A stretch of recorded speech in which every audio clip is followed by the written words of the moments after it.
Olá, sejam todas e todos bem-vindos. Este é o Podcast Sem Fronteira, um projeto que valoriza a divulgação científica e o diálogo entre pessoas, pesquisadores.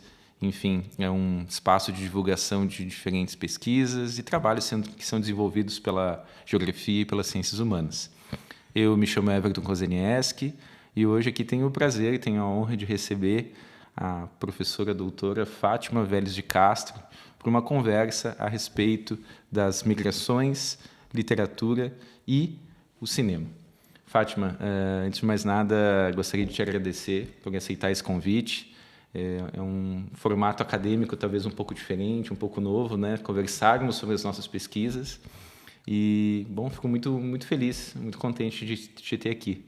A Fátima é uma pessoa que acolhe as pessoas que chegam até ela, é uma pesquisadora que, como a gente vai poder falar um pouquinho aqui, tem uma enorme inserção acadêmica, grandes responsabilidades e que lida com tudo com muita leveza, com muito acolhimento, com muito carinho. Então, Fátima, obrigado mais uma vez por esse carinho com o projeto e mais uma vez esse carinho comigo também aqui. Seja bem-vinda. Obrigada. É um prazer estar, no fundo, a fazer parte agora deste projeto que me surpreendeu logo desde o início. É um projeto muito interessante e que vem dar, no fundo, sentido a muitas das investigações que nós vamos fazendo e que, por motivos vários, acabamos por não as conseguir divulgar convenientemente. O formato podcast é algo que a mim pessoalmente me agrada muito. Eu sigo vários podcasts, sobretudo da área da política em Portugal, e exorto muito os meus alunos a também ouvirem este formato, digamos assim. Portanto, é um gosto de estar aqui. Muito bem. Então, antes de começarmos a nossa conversa aqui, né, eu gostaria de fazer uma breve apresentação da Fátima. A professora doutora Fátima Vélez de Castro é graduada em Geografia, possui mestrado em Estudos sobre Europa e doutorado em Geografia, ambas formações pela Universidade de Coimbra, a universidade no qual hoje ela é docente e professora auxiliar aqui no Departamento de Geografia e Turismo.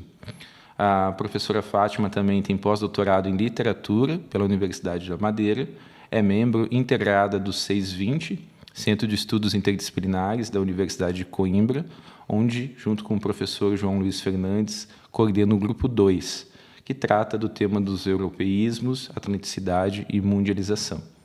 A professora Fátima também é presidente da Associação Portuguesa de Riscos, Prevenções e Segurança e tem como principais temas de investigação o ensino de geografia, geografia social e risco e geografia das migrações. Bom, acho que a gente poderia listar mais uma série de outras ações aqui, mas vamos à conversa. Fátima, o tema da nossa conversa, ele nos remete a algumas problematizações, algumas questões que eu gostaria de pontuar. Mas antes disso, eu gostaria de iniciar com talvez algumas questões, alguns pontos mais básicos, né? E mais conceituais, né? Então, eu gostaria de iniciar te perguntando assim, um pouco sobre esse conceito e essas noções associadas a esse tema de hoje, que são as migrações. Então, antes de talvez entrar um pouco mais a fundo naquilo que tu vem desenvolvendo como pesquisas, o que tu entendes por migração? O que é migrar?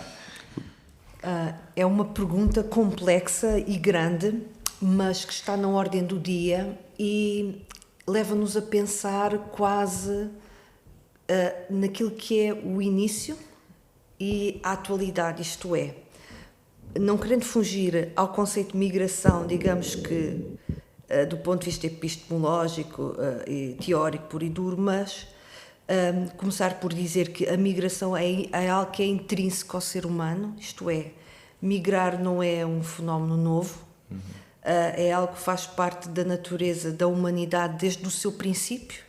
As pessoas movem-se e tanto mais que se movem que a configuração daquilo que são hoje a ocupação humana do planeta tem a ver justamente com várias fases de migração. Portanto, aqui é uma análise do princípio e, se nós formos ao panorama mais recente, hoje, dia de hoje que estamos aqui a falar, é um assunto que está na ordem do dia. Um exemplo, há poucos dias foi os Países Baixos foram eleições, ganhou um partido de direita e um dos motos desse partido tem a ver com a dimensão anti-imigratória, digamos assim, e, portanto, estamos todos muito apreensivos, todas as pessoas que estamos aqui a trabalhar na área das migrações, sobre o que é que isto vai significar na Europa contemporânea. Enfim, já tínhamos o caso da Hungria, e, portanto, com políticas migratórias muito mais limitantes, digamos assim. O caso da Itália, quando Meloni sobe ao poder, enfim, que também com uma base muito, digamos que extremista para aquilo que é a dimensão migratória, e agora temos os Países Baixos e, portanto, é um tema muito premente e na ordem do dia. É claro que se nós formos ao conceito de migração, por si, naquilo que é a definição da Organização Mundial das Migrações, e falando agora na dimensão da migração internacional, refere-se à deslocação de uma pessoa durante um período igual ou superior a um ano, havendo aqui dois vetores muito marcados. Um que diz respeito à dimensão geográfica, portanto, que altera o seu local de residência para um país diferente daquele que vive, que estava a viver, ou de onde é originário, e outro que pode ter a ver com a mudança da própria função social, isto é, do ponto de vista laboral, ou seja, muda de local de trabalho ou muda de local de estudo. Portanto, tem esta dimensão. Embora o conceito de migração, do ponto de vista daquilo que é a dimensão prática e, portanto, tirando um pouco esta dimensão legislativa, nós temos migrações que são mais ou menos curtas ou longas no tempo e no espaço, não é? Temos, por exemplo, o caso das migrações sazonais ligadas a determinados setores económicos, sei lá, ligados à agricultura, no âmbito da recoleção, etc. Ou temos até uma escala mais micro, enfim, que não sei se podemos chamar migração, mas de certa forma essa discussão existe, que é, por exemplo, trabalhadores de determinados setores, por exemplo, na área dos transportes, onde se faz um transporte do sul para o norte da Europa, e depois há uma permanência noutros países num período muito curto de tempo e se volta, portanto isso de certa forma, enfim, enquadra-se obviamente no termo mais geral que é mobilidade, mas ao fim e ao cabo leva-nos a pensar que existe uma dimensão muito mais complexa sobre aquilo que é o conceito de migração formal da Organização Mundial das Migrações e que nos leva até a pensar depois noutras derivantes que têm a ver com as tipologias de migrações e com outro conceito que é utilizado de uma forma muito abusiva, e eu não quero aqui atribuir o sentido abusivo quase com um sentido negativo, mas no fundo facilita o diálogo, tem a ver com o tema com a questão do refugiado. Na comunicação social e até na conversa, no coloquial, usa-se muito o tema refugiado para migrantes que não são propriamente refugiados. Refugiado é um estatuto atribuído pelo Acnur em conjunto com os próprios países que fazem essa designação, e muitas vezes o que nós temos são deslocados, migrantes deslocados. E, portanto, isto para nós dizermos que o conceito de migração é bastante complexo e leva-nos aqui a desenhar um conjunto de teias e um conjunto de tipologia, uma tipologia muito diferenciada. Ok. Pois então, nós estamos aqui no contexto europeu nesse momento, né? E como tu comentou, existe talvez contradições dentro do próprio espaço europeu com relação à recepção, ao acolhimento de imigrantes, né? Eu fiquei muito surpreso aqui ao reconhecer uma série de políticas da União Europeia como o projeto Erasmus, né, que incentiva que estudantes possam migrar de um país para o outro, pelo menos por um período de tempo, para fins educacionais. e também associado à ideia de construção de uma identidade de um europeísmo, né? Então, estudantes da Polônia que vêm estudar em Coimbra, de Portugal que vão estudar em outros lugares, né? Por outro lado, tem essas situações, como também tu comentou, políticas associadas a uma tentativa de limitar ou barrar as migrações, isso especialmente em alguns países hoje europeus, né? Tu também comentou a situação dos refugiados, que em alguma medida também compõe o que é o conceito de migrações, mas como um grupo específico, né? Então, como a gente está no contexto europeu, gostaria de te perguntar se tu poderia nos passar um pouco do panorama, assim, com relação às migrações europeias nesse momento. E especialmente nos ajudar a caracterizar um pouco, né, o que são essas migrações aqui no continente. Digo isso porque boa parte dos nossos ouvintes são brasileiros, são do Brasil, e nós muitas vezes temos acesso às informações da Europa através da mídia, e a gente sabe, né, que nem sempre nós sabemos a situação e não aparece na televisão, sei lá, a situação que ocorre no leste europeu, né? Então, Fátima, eu gostaria nesse momento assim de te perguntar um pouquinho sobre esse perfil, né, desse panorama no contexto europeu. O contexto europeu atual é um contexto muito complexo, mas quando eu digo isto, penso que será que algum dia o nosso contexto não foi complexo, digamos assim. Sim. Mas tem vindo a alterar as tendências daquilo que era alguma continuidade do final do século XX, início do século XXI. Bem, eu, se tivesse que fazer aqui uma barreira temporal, que eu vou fazer, mas não assumo responsabilidade, porque a barreira temporal é só psicológica, ao fim e ao cabo. Eu diria que há uma mudança de paradigma, sobretudo no verão de 2014 para 2015, desta forma, que é o verão em que nós começamos a perceber que a chegada de pessoas à Europa, e agora começando pela questão dos deslocados / refugiados, que é uma tendência, digamos que muito marcada naquilo que é a Europa contemporânea, e portanto, como eu estava a dizer, nesse verão começa-se a alterar. Ou seja, nós tínhamos um perfil de deslocado que chegava até a Europa, e fazendo por via marítima, através do mar Mediterrâneo, que eram sobretudo homens, jovens, que fugiam muitas vezes de contextos de guerra, mas também de contextos de pobreza, ou seja, era uma migração que era essencialmente laboral, digamos assim. E nesse verão, com a intensificação de conflitos, sobretudo no norte da África e na Síria, sobretudo a guerra na Síria veio explotar, veio aqui alimentar, no fundo, este fluxo, começa a haver uma diferença de perfil, ou seja, começam a ser mostrados nos barcos, até pela comunicação social, um perfil diferenciado, ou seja, já começam a chegar mulheres, crianças. Era muito comum reportagens onde apareciam mulheres grávidas a dar à luz, quase a dar à luz, nos barcos, pessoas mais velhas, ou seja, começa a aparecer aqui um perfil de fuga massiva, que era contextos de guerra e, obviamente, ligado a isso, contextos de pobreza, porque há uma ligação direta entre aquilo que é a guerra e a pobreza. E, portanto, a partir daí, há um intensificar da chegada à Europa, quer por via marítima, mas também por via terrestre, através da Turquia. E a Turquia tem sido um país que, enfim, tem jogado um pouco com esta dimensão dos refugiados, porque acaba por ser ali uma zona tampão. Antes de se chegar à Europa propriamente dita, União Europeia, antes daí de chegar, a Turquia joga muitas vezes com os próprios deslocados, ora entra, ora não entra, portanto, nesse sentido, e começa a intensificar-se através da Turquia, via a União Europeia, a chegada de migrantes por via terrestre.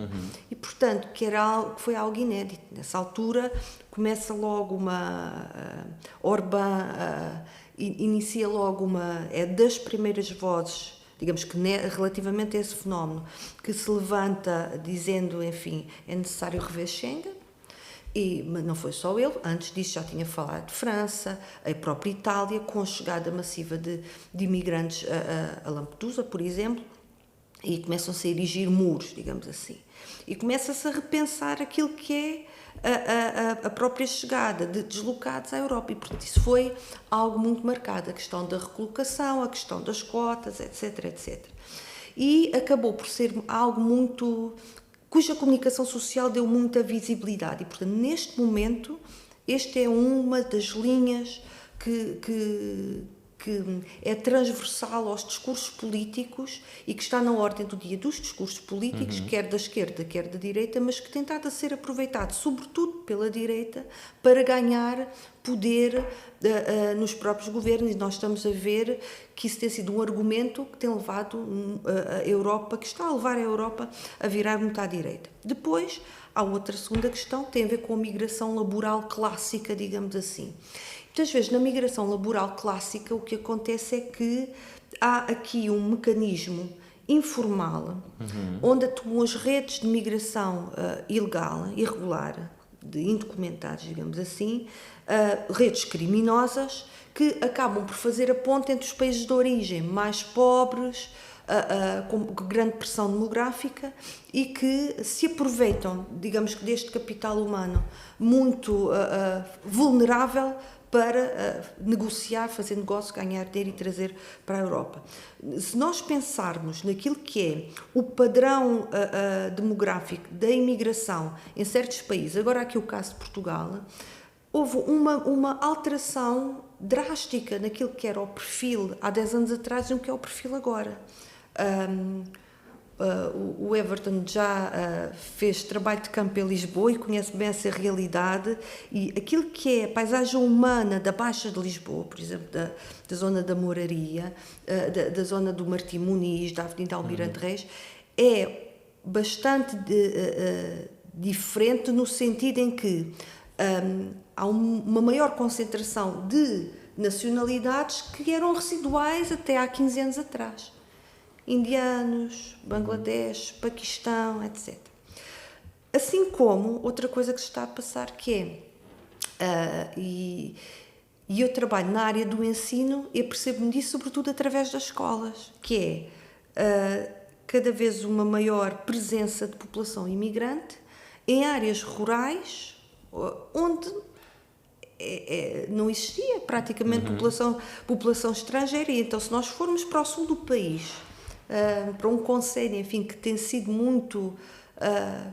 esta questão das migrações tem levado a debates muito intensos, até porque há muitos imigrantes lá, às vezes em situações muito degradantes, a trabalhar na agricultura, e começa a aparecer na escola aquilo que é uma diversidade cultural imensa, com os professores e professoras a terem dificuldade de dar resposta, enfim, mas vão dando resposta, a verdade é essa. Portanto, essa é outra dimensão. Associada aqui à que é a questão da dimensão laboral, muitas vezes está associada a outro conceito, que é a questão da imagem territorial. Ou seja, entendida a imagem territorial como um conjunto de expectativas que são construídas pelos próprios migrantes, tendo como base informações que as pessoas vão recolhendo, seja através de pesquisa, que hoje em dia é relativamente fácil de fazer, através de contactos com pessoas que estão nos países de destino, através destas pessoas das redes ilegais que constroem um Eldorado. E, portanto, as pessoas acabam por construir uma imagem distorcida daquilo que é o destino migratório, onde encontram grandes dificuldades. E, portanto, aliar essa questão da imagem territorial àquilo que é a dimensão laboral, não é? Aquela questão de: se eu migrar para a Europa, eu vou ganhar muito dinheiro, eu vou ter uma vida muito boa. Isso alimenta a motivação das pessoas. E muitas vezes o que acontece é que as pessoas chegam e infelizmente não encontram estas situações. É claro que há outra coisa, dentro da migração laboral, desta segunda tendência, fazer aqui uma ressalva.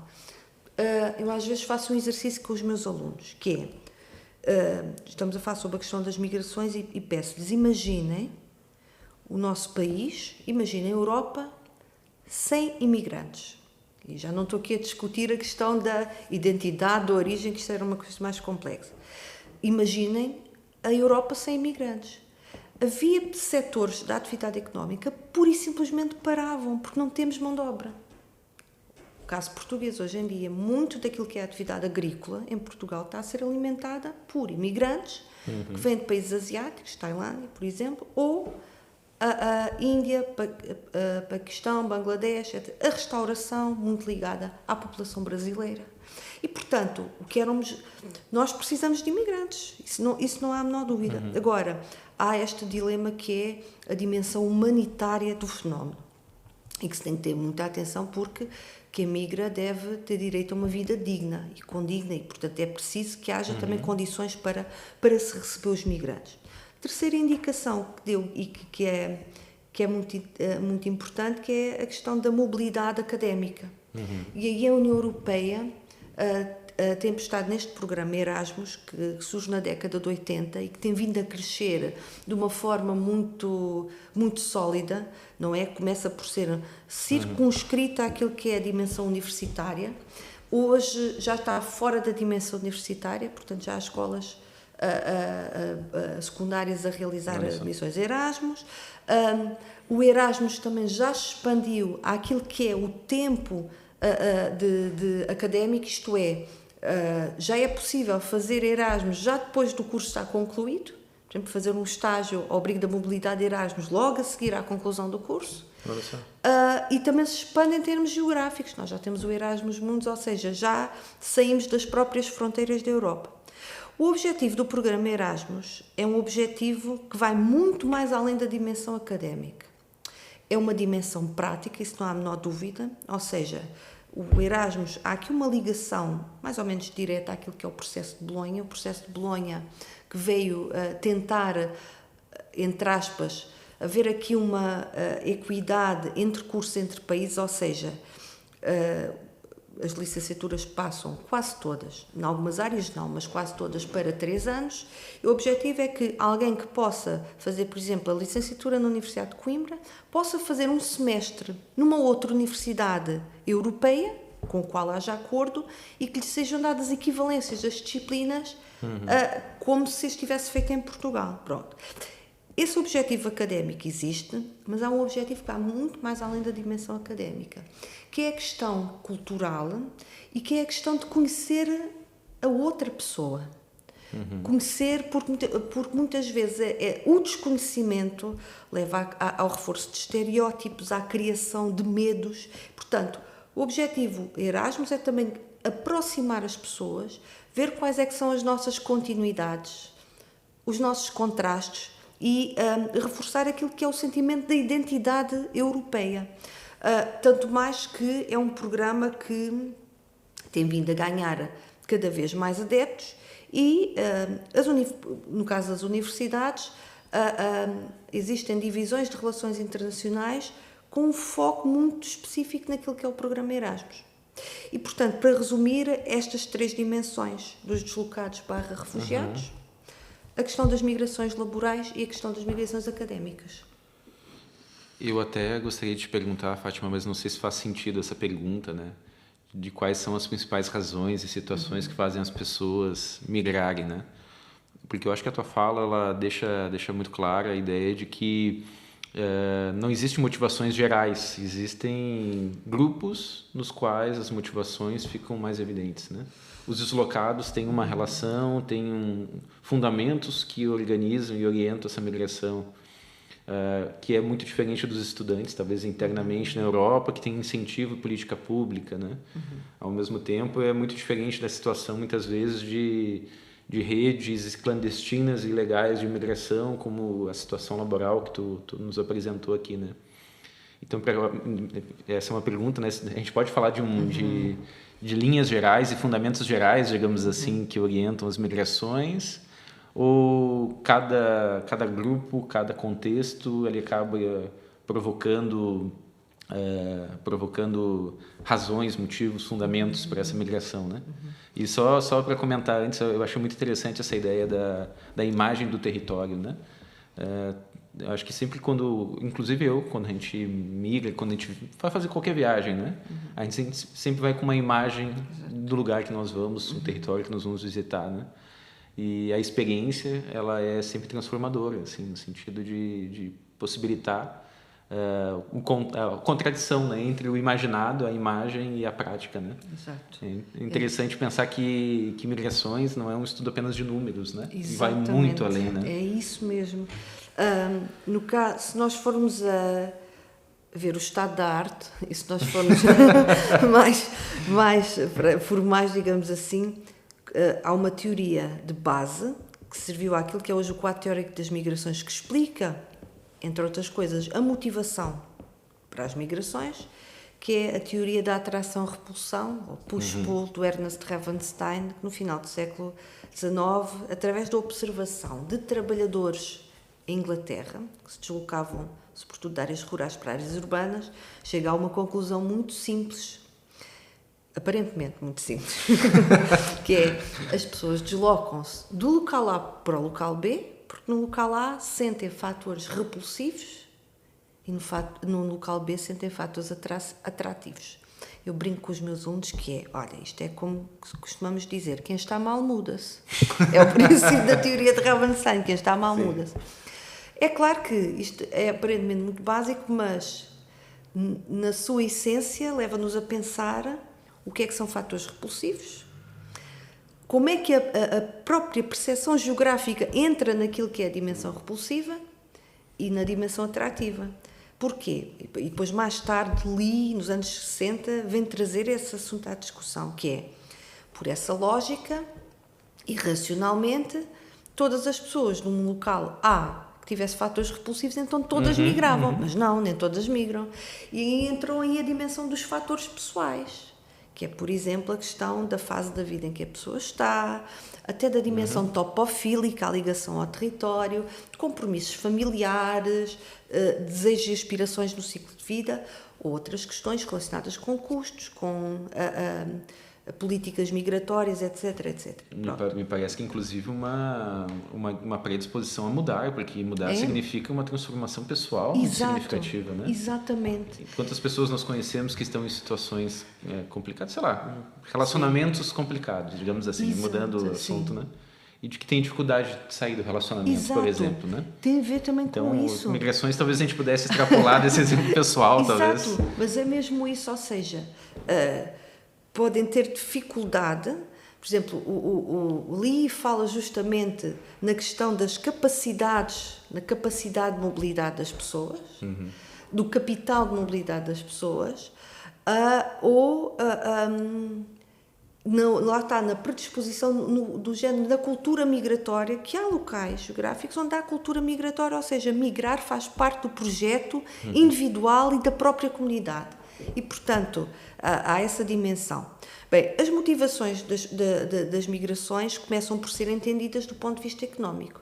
A escola neoclássica diz-nos que as pessoas migram do local A para o local B pelo diferencial de salários, e, portanto, para ter salários melhores, sendo que, por exemplo, a teoria do mercado de trabalho segmentado não foca diretamente a questão dos salários, mas indiretamente sim, dizendo que há uma deslocação das pessoas para uma determinada área, porque também há um mercado secundário, digamos assim, ou seja, de funções mais mal pagas, com menos segurança social e segurança física, que é deixado pelos nativos, pelos autóctonos, que ascendem a outras áreas profissionais, são deixadas vagas para os imigrantes. Enfim, se nós formos pensar, e voltando aqui ao caso europeu, e ao caso português em particular, que é onde nós estamos, muitas das pessoas que trabalham em determinados segmentos, imigrantes, que trabalham em segmentos laborais, são áreas económicas que foram deixadas vagas pelos nacionais, o caso da agricultura, não é? Pronto. Agora, também há outras perspectivas. Por exemplo, a teoria do capital humano diz-nos que as motivações da migração têm a ver com a possibilidade do migrante poder crescer do ponto de vista profissional e académico através da formação. Ou seja, isso é muito comum, por exemplo, casos de migrações familiares, onde há a reunificação familiar, se migram para um determinado país por motivos laborais, mas, ao mesmo tempo, porque há a possibilidade de dar outras condições de vida para os filhos, nomeadamente em termos de inserção em estabelecimento escolar, considerada inserção em locais melhores, podem ter uma melhor oferta. Pronto. É claro que estas são a teoria das redes sociais, essa é muito importante. A teoria das redes sociais diz-nos que a migração já ocorre numa perspectiva diferente. Não é propriamente pela dimensão negativa dos locais, ou positiva, não é pelo trabalho em si, não é pela economia em si ou pelo emprego, é porque nos locais de destino migratório existe uma rede de contactos que acaba por chamar pessoas da mesma nacionalidade ou da mesma origem geográfica para fazer essa migração. Ou seja, no fundo, a teoria das redes sociais o que nos vem dizer é que tem que haver uma predisposição, como é óbvio, mas o facto de haver uma comunidade consolidada, uma diáspora no país de destino, faz com que que se abram canais facilitadores da migração. Por exemplo, em termos de acompanhamento na integração, arranjar um contrato de trabalho, facilitar a habitação, às vezes até facilitar... Contribuir a língua, por exemplo. Exato, né? exato, ajudar a integrar através da língua e, portanto, há toda essa diversidade. Nós podíamos aqui continuar a discutir outras dimensões teóricas das migrações, mas eu creio que há aqui aspectos que acabam por ser cada vez mais contemplados. A questão da segurança, por exemplo. A questão da segurança é evidente em determinadas origens migratórias que chega a determinados contextos geográficos na Europa. Portugal é um caso deles, e que diz, eu até posso não estar a ganhar aquilo que eu pretendia, eu até posso ter uma habitação não tão boa como pretendia, mas eu estou em segurança e os meus filhos estão aqui em segurança. Portanto, a segurança é qualquer coisa que é impagável. Portanto, a dimensão da segurança ou da insegurança está cada vez mais ligada à questão migratória. Enfim, se nós pensarmos no caso das migrações de deslocados e de refugiados, tem justamente a ver com a questão da segurança ou da insegurança. E, portanto, há essa dimensão. Há a própria dimensão do querer mudar de vida. E o querer mudar de vida é algo que é mais complexo, que é ter uma experiência diferente de trabalho, de rede de amigos, etc., num outro país. Pronto. As pessoas que estão a ouvir o podcast não estão a ver, mas o Everton estava a pôr o dedo no ar. Sim, que faz parte justamente dessa questão. Ou seja, quando se migra, embora o quadro teórico nos dê linhas orientadoras muito específicas, de causas únicas, mas há sempre uma complexidade e eu acho que é difícil nós dizermos que alguém migra só por um motivo, porque há outros que estão acoplados. Podem ser principais ou não, podem ser diretos ou não, mas há sempre uma grande diversidade de motivações. Bom, Fátima, já ficou bem evidente assim, na nossa conversa um pouco a respeito da tua abordagem, né? E... por vezes, os estudos migratórios se confundem muito com, enfim, alguns estudos que a gente acaba acompanhando a partir do Brasil, né? Eles se confundem muito com estudos demográficos, né? No sentido de apresentar dados quantitativos e, muitas vezes, indicar fluxos, né? Mais do que tudo, na determinada composição ou mudança da composição da população, coisas do tipo, né? Mas a abordagem que tu nos apresenta aqui, ela tem algumas características que trazem aspectos e elementos qualitativos do processo de migração, né? Entendendo as motivações, as imagens territoriais. E, enfim, é um caminho que tu trilha assim, com muita sensibilidade, inclusive linkando, articulando isso com a arte, com diferentes expressões da arte, né? Então, eu gostaria que tu pudesse compartilhar um pouquinho conosco dessa tua trajetória de estudos a respeito das migrações, mas nessa perspectiva, né, dessa tua ligação com a arte. Como o cinema, como a literatura vem te ajudando, né, nessas tuas investigações a respeito das migrações e como elas podem ser possibilidades, né, de compreensão desses fenômenos migratórios, né? Existem possibilidades a partir dessas duas perspectivas, pelo menos, do cinema e da literatura? Eu sou amplamente favorável a essa perspectiva. Eu comecei a trabalhar do ponto de vista nas migrações, do ponto de vista das artes, sobretudo a partir do doutoramento. Defendi em 2012, que foi sobre justamente a imigração e desenvolvimento numa região transfronteiriça entre Portugal e Espanha, entre o Alentejo e a Extremadura espanhola.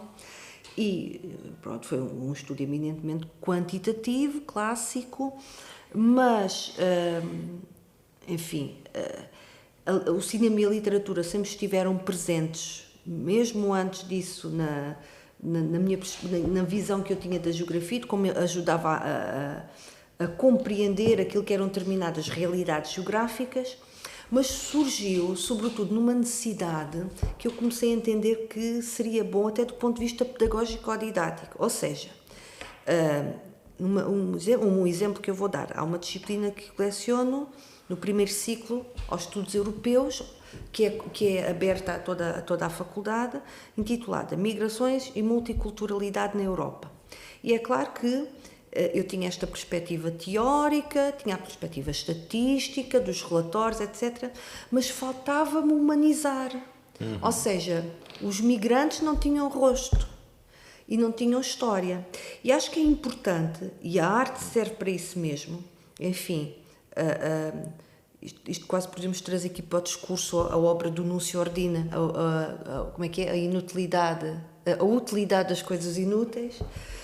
Mas a inutilidade das coisas inúteis. A utilidade das coisas inúteis, é isso. A utilidade das coisas inúteis, que é uma obra fantástica que nos ajuda a refletir sobre o valor das humanidades no contexto atual, onde vivemos sob o signo da tecnologia, e ainda bem que sim, e quantitativo, e dos números e dos valores, mas a arte ajuda-nos a humanizar, a manter-nos humanos e às vezes até a tornar-nos humanos em algumas situações. E então eu comecei por abordar a dimensão do cinema justamente com os meus alunos e alunas. E fiquei muito surpreendido porque as aprendizagens melhoravam significativamente. Ou seja, o cinema não tem aqui uma função científica por si só. Mas o objetivo é, por um lado, humanizar, dar um rosto a uma pessoa, mas, por outro, trazer para a discussão hipóteses. Ou seja, através da ficção e da progressão daquilo que é uma personagem, uma própria narrativa, perguntarmos, e se tivesse acontecido de outra forma? E se a pessoa que migrou tivesse outras condições? E se tivesse ido para outro país, como é que as coisas se iam processar? E se tivesse tido outro tipo de interação no país de destino? E, portanto, é quase como se a arte nos ajudasse a fazer análise de estudo de caso. Pronto, isto foi para a arte. A literatura surge num contexto diferente. O primeiro trabalho que eu produzi e publiquei do ponto de vista científico, já há mais de 2 décadas, o tempo passa depressa, foi sobre um conto intitulado O Largo, de Manuel da Fonseca, que tinha sido abordado pela minha professora de Geografia do secundário numa aula de Geografia, e que marcou de uma forma tão forte que eu trago essa aula em mim até hoje. Então era a história de uma povoação no Alentejo, antes da chegada do comboio, depois da chegada do comboio. E dá para perceber como a mobilidade e como os transportes alteram depois até a própria paisagem, digamos assim. Bem, mas voltando aqui à questão das migrações, achei que, além do cinema, a literatura também nos podia trazer pistas muito interessantes sobre a questão da dimensão migratória. E digamos que uma das autoras, ou a autora que deu assim o pontapé de saída para a dimensão da literatura, foi Clarice Lispector, que eu sou uma perfeita apaixonada. E dá para perceber na obra de Clarice Lispector aquilo que é a sua própria natureza enquanto migrante, digamos assim, da Europa para o Brasil. Aí não tanto, mas sobretudo dentro do Brasil, e depois a experiência que ela tem com o marido, com o Mauro Gurgel Valente, da Europa, como esposa do diplomata, e portanto eu lia e via que a obra estava pintada com essas questões. E depois, a partir daí, Daí o meu pós-doutoramento em literatura, no sentido da literatura ajudar a perceber o fenómeno migratório, e depois trabalhei outros autores aí. Nélida Pinhon, trabalhei Zélia Gattai para as migrações italianas, a Nélida Pinhon para as migrações espanholas, e o António Alcântara Machado na dimensão italiana. Pronto. E, portanto, tenho continuado a trabalhar esta dimensão. É engraçado que a dimensão cinematográfica tenho trabalhado mais no primeiro ciclo, na licenciatura, com os alunos de migrações. A dimensão da literatura tenho explorado, sobretudo com os alunos do mestrado em ensino de geografia, para justamente poderem aprender a trabalhar a literatura em contexto geográfico nas aulas. O filme também o trabalham, como é óbvio, mas tenho desenvolvido mais a parte da literatura, sobretudo no mestrado em ensino de geografia. Interessante, né, Fátima? Eu fiquei te escutando e pensando assim, o quanto que o cinema ele não é produtor das imagens do território, como tu comentou anteriormente, né? Talvez quantas pessoas no Brasil não queiram ir para os Estados Unidos porque consomem filmes hollywoodianos e tem uma imagem Exato. de como são as relações, como é a vida, né? Então, acho que tem um potencial muito grande nisso, né? Mas acho muito interessante a forma como tu pensa essa relação, né? Tanto das tuas práticas de ensino como também de investigação, né? O cinema e a literatura como formas de humanizar, como formas de estimular e como também qualificar os processos de ensino, né? E aprendizagem, né? E, enfim, gostaria de saber se tu poderia nos contar um pouco mais sobre as tuas atuais investigações. Agora também eu vou dar uma de dedo duro. Enquanto a Fátima falava aqui do cinema, ela colocou a mão sobre 5 DVDs aqui em cima na mesa dela, né? Então, se tu pudesse nos contar um pouquinho mais de quais as investigações que tu vem desenvolvendo hoje, se tu ainda continua com a Clarice Lispector contigo, né? E como os 5, pelo menos, cinema, filmes estão presentes na tua trajetória de ensino e de investigação. É impossível não continuar com a Clarice Lispector. Clarice Lispector faz parte da casa. Eu realmente trouxe aqui para... É claro, temos um podcast, não temos imagem, mas eu também preciso da imagem, também tem muito a ver com isso. Olha, posso falar do último trabalho que produzi, que deve estar, julgo que está prestes a sair, que foi... nós temos na Faculdade de Letras uma revista, a Biblos. Biblos, exatamente. Tá. Que é uma revista com uma grande história, uma grande tradição, e que tem números... todos os números têm uma palavra-chave, ou 2 palavras-chave. E o tema da palavra-chave da última revista, nesta que está agora a ser produzida, é o conflito. Ok. E então, eu estou muito expectante, acho que vai parecer um conjunto muito vasto de áreas das humanidades, das ciências sociais, de áreas do saber, assim como de abordagens. E eu trouxe para a discussão um filme intitulado Samba, que é do Éric Toledano e do Olivier Nakache, um filme francês que conta a história de um jovem senegalês, o Samba, que vive em França há 10 anos de forma irregular, como indocumentado. E então, ao longo do filme, não querendo aqui fazer spoiler, mas ao longo do filme percebe-se perfeitamente o conflito interno dele, externo também, entre aquilo que é a sua identidade e aquilo que é a identidade quase imposta, ou seja, trazendo para aqui o Rogério Rasbert. No fundo, nós vemos aqui em Samba como o processo de desterritorialização e reterritorialização pode gerar conflito dentro da própria pessoa, ou seja, há um momento no filme em que ele ganha uma identidade de outra pessoa para poder estar no país ele e outros amigos e imigrantes. E, portanto, o Samba é um filme que eu recomendo quando se trabalha a questão do território, da identidade e do processo de desterritorialização, reterritorialização.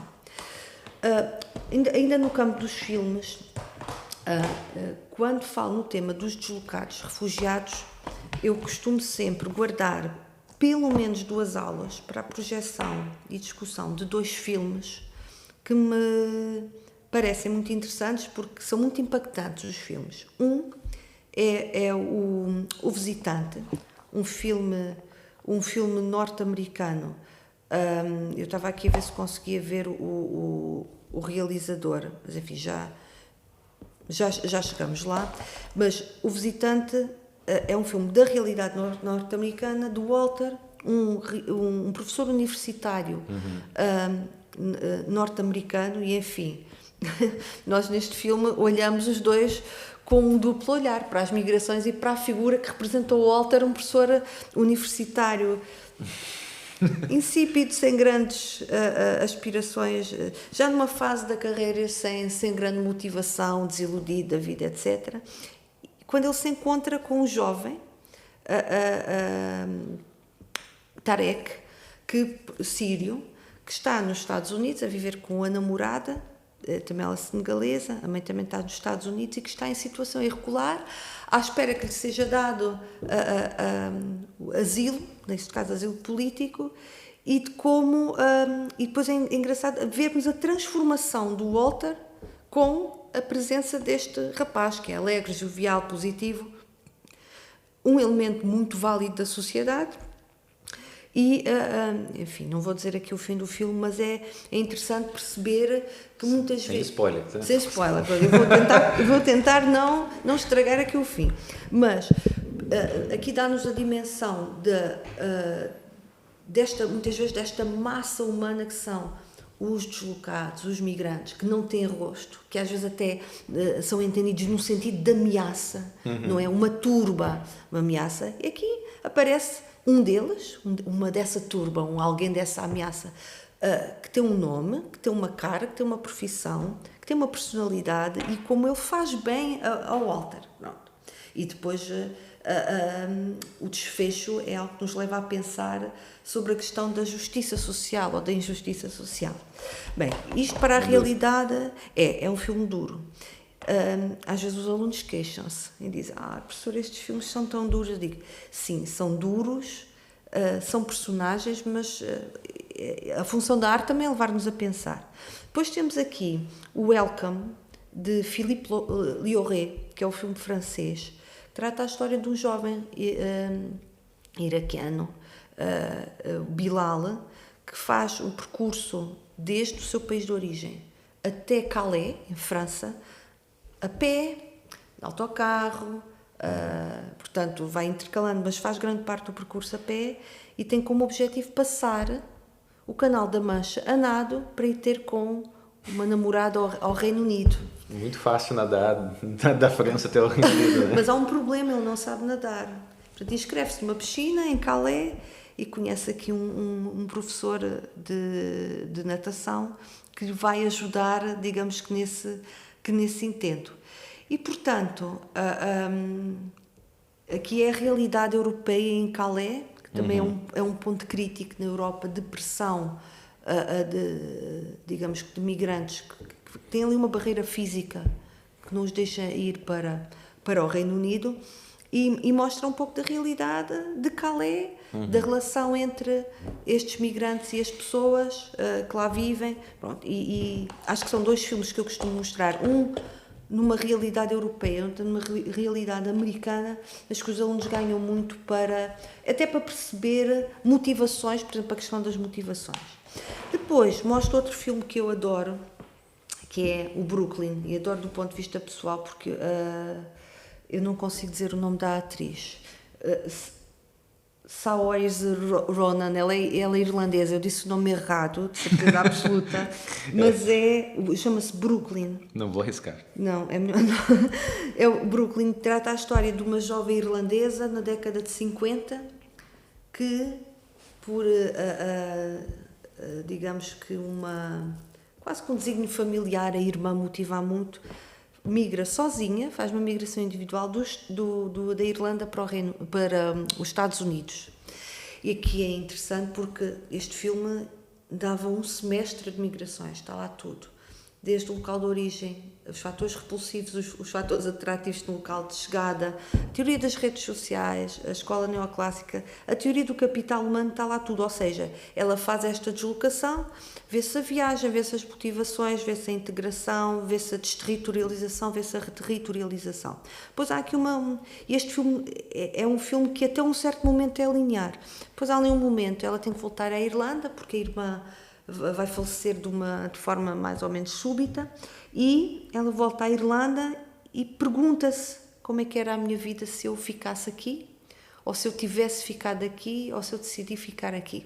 Sendo que, entretanto, ela conhece um rapaz também imigrante italiano, por quem se apaixona e que é muito, ele e a família ajudam muito no processo de integração. Ela casa com ele, ou melhor, ele propõe-lhe casamento justamente porque já está a ver mais à frente, ou seja, se ela vai depois não volta. Com um papel assinado, o casamento há mais probabilidade de voltar. E, portanto, retrata não só a dimensão teórica, mas como todos estes dilemas, não é? Aquele sentimento de quase de culpa do género, eu devia ter ficado, será que eu devo ficar? Se eu fico, deixo a minha vida para trás, mas se não fico, não dou apoio à minha família que aqui fica. Pronto, e portanto é esse conjunto. Livros, só trouxe 3. Um é do Francisco Azevedo, Arroz de Palma, que me foi indicado por ser justamente migrações.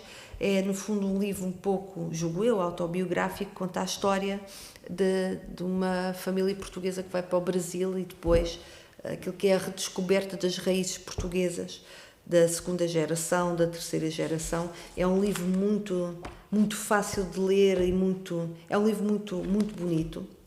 Depois, ainda voltando aqui à questão dos refugiados, um livro do Patrick Kingsley, que é um correspondente do The Guardian, é jornalista, que escreve A Nova Odisseia, a história da crise europeia dos refugiados.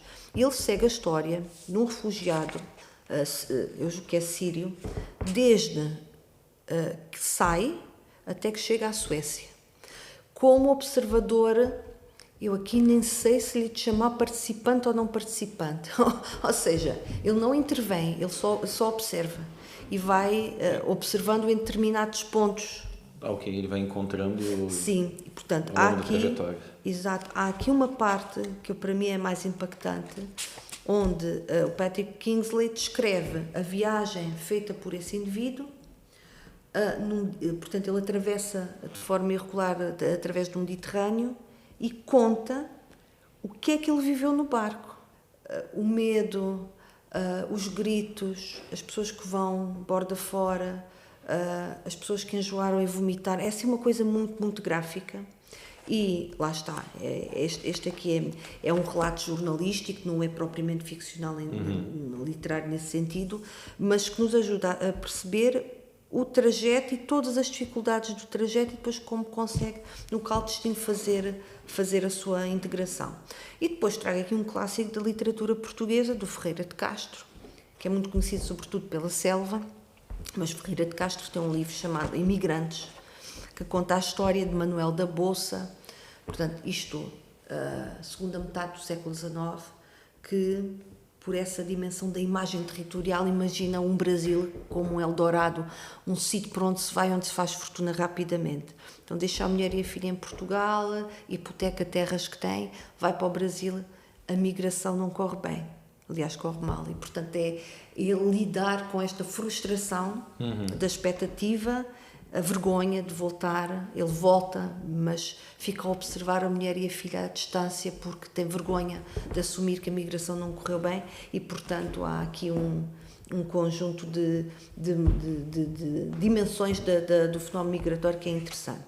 Trouxe só aqui a título de exemplificativo o livro que foi produzido a partir do meu pós-doutoramento, que está disponível no ResearchGate em acesso aberto, a construção de territórios literários a partir de experiências migratórias de reterritorialização, um encontro entre a geografia e a literatura na obra de autoras e autores brasileiros.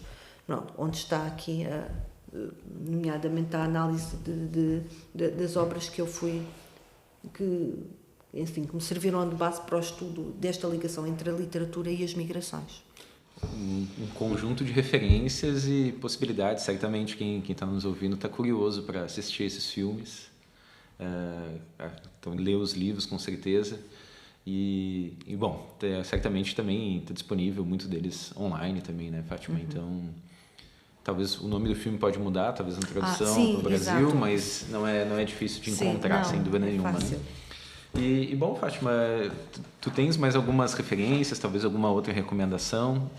Tuas próprias publicações, que são referências e são importantes para os nossos ouvintes, para quem quiser conhecer um pouquinho mais sobre o tema, quem quiser dar rostos e humanizar um pouco mais os estudos das migrações, por exemplo. Ok, eu daria conta... Para além de tudo isso que tu já nos trouxe, Sim. né?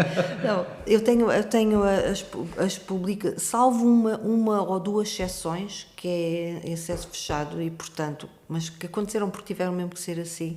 As minhas publicações estão todas em acesso aberto na plataforma ResearchGate, Fátima Velez de Castro, onde podem fazer download e onde tem os trabalhos mais recentes na área das migrações, mas também na área dos riscos sociais onde eu trabalho, também associada à dimensão migratória e à questão do ensino da geografia.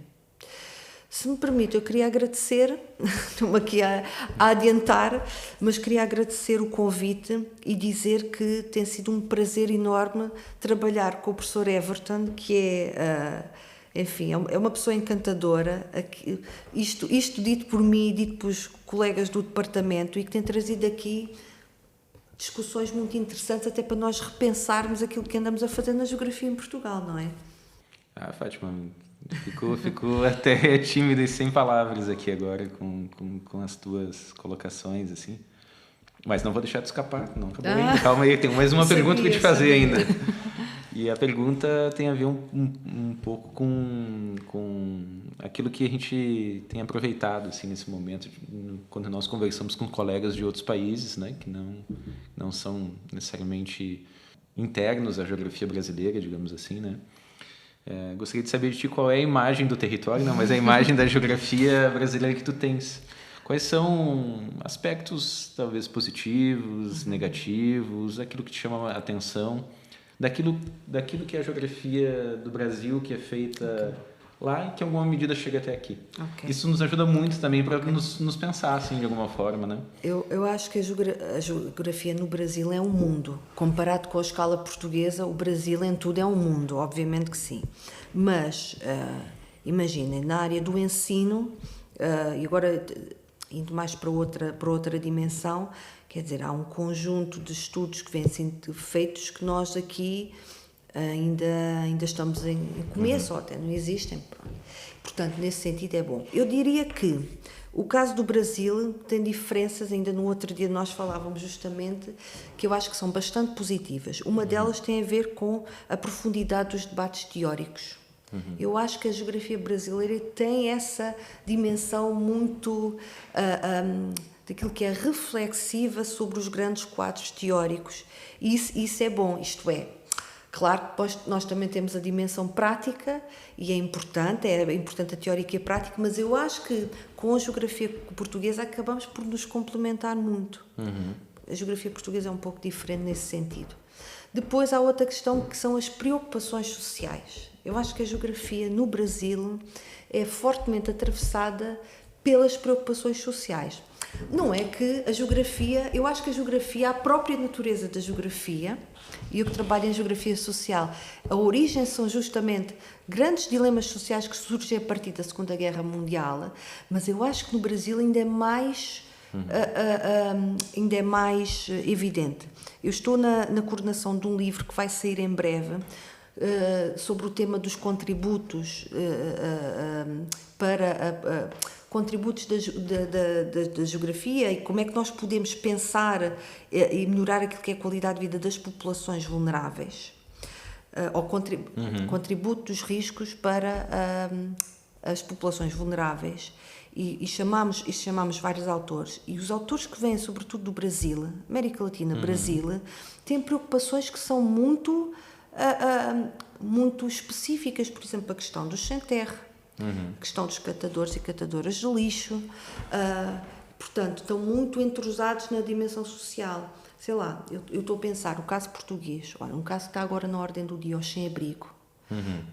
Não é que a geografia não se interesse, mas diretamente não há, digamos que uma produção muito robusta nessa área. Aí eu acho que se o Brasil estivesse aqui deste lado, era um dos temas que ia abordar e, portanto, estes dois sentidos são bons. Depois, a questão do diálogo. Acho que a geografia no Brasil é uma geografia muito dialogante. E eu diria que, pelo menos das experiências que eu tenho tido, isto é observação empírica e é comigo, pode ser a amostra enviesada, mas acho que não, é uma perspectiva muito respeitadora. Eu, pelo menos, tenho sentido sempre um debate sempre com base no respeito da tolerância, a abertura a ouvir. Portanto, são as 3 principais linhas que eu identifico na geografia do Brasil. Que ótimo. Obrigado, Fátima. Então, mais uma vez, pelo teu depoimento, até também com a geografia brasileira, mas especialmente por compartilhar conosco um pouco do teu trabalho, da tua trajetória acadêmica. Bom, já deixo aqui também para todos que estão nos ouvindo, se tiverem qualquer questão, qualquer dúvida, a Fátima certamente pode responder por e-mail, por redes sociais. Sim, enfim. com muito gosto. Obrigado por ter participado do nosso projeto, obrigado por ter participado do nosso programa aqui. Obrigada e long live to the podcast, que o podcast tenha muitas edições. Em alguma medida, o podcast é a ideia de construir imagens a partir da voz e da fala. A gente fizemos isso aqui hoje. Muitos parabéns, é um projeto ganhador. Obrigado. E, bom, gente, se você gostou do nosso episódio, se gostou da nossa temporada do podcast, nos ajude com esse projeto, que é um projeto de divulgação científica. A gente sabe todos os limites que a gente encontra e esbarra, né, encaminhadas nessa direção. E se você gostou, nos ajude divulgando, compartilhando, né? É um projeto de divulgação científica sem fins lucrativos, que eu acho que é um ponto importante de registrar, né? Então ficamos aqui. Até a próxima no podcast Sem Fronteira.